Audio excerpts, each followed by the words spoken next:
Vous regardez Paris Direct, soyez les bienvenus si vous nous rejoignez. Nous sommes ensemble jusqu'à 14 heures. Et ce qui concentre l'attention, c'est cette réaction de Vladimir Poutine après la réunion de la coalition des volontaires pour l'Ukraine.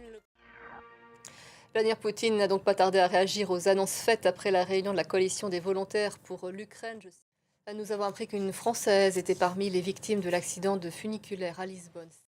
Les raids israéliens se poursuivent à travers la bande de Gaza. 64 personnes ont été tuées selon la défense civile, mais c'est la ville de Gaza qui reste la priorité de l'armée israélienne. L'armée qui affirme avoir pris le contrôle de 40% de la ville et prévoit d'intensifier ses opérations.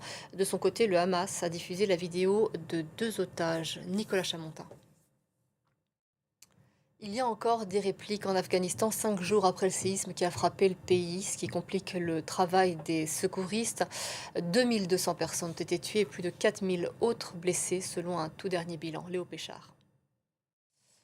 Dans l'actualité française à présent, François Bayrou aura-t-il su convaincre? Le Premier ministre le saura lundi. Vote de confiance à l'Assemblée nationale. Ça ne s'imposait pas, mais François Bayrou continue de l'assumer.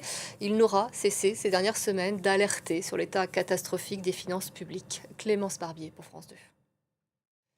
Les agriculteurs français continuent de maintenir la pression sur Bruxelles pour dénoncer le Mercosur, cet accord commercial conclu en décembre dernier avec 4 pays d'Amérique du Sud et qui est donc très polémique. Loïc Chalavon. À Marseille, la statue emblématique de la Bonne Mère qui veille sur la ville commence à retrouver son éclat. Le travail de dorure a débuté avec un dispositif inédit, une sorte d'atelier dans les airs qui a été créé pour travailler hors pollution et surtout protéger la statue du sel de la mer. Arthur Brément pour France 2. De très nombreuses personnes sont attendues à Milan pour rendre hommage à Giorgio Armani. Une chapelle ardente sera accessible au public dès aujourd'hui. Le couturier s'est éteint, laissant derrière lui un empire valorisé à des milliards de dollars. Il aura su en conserver le contrôle. Loïc Chalavon et Luc Rago.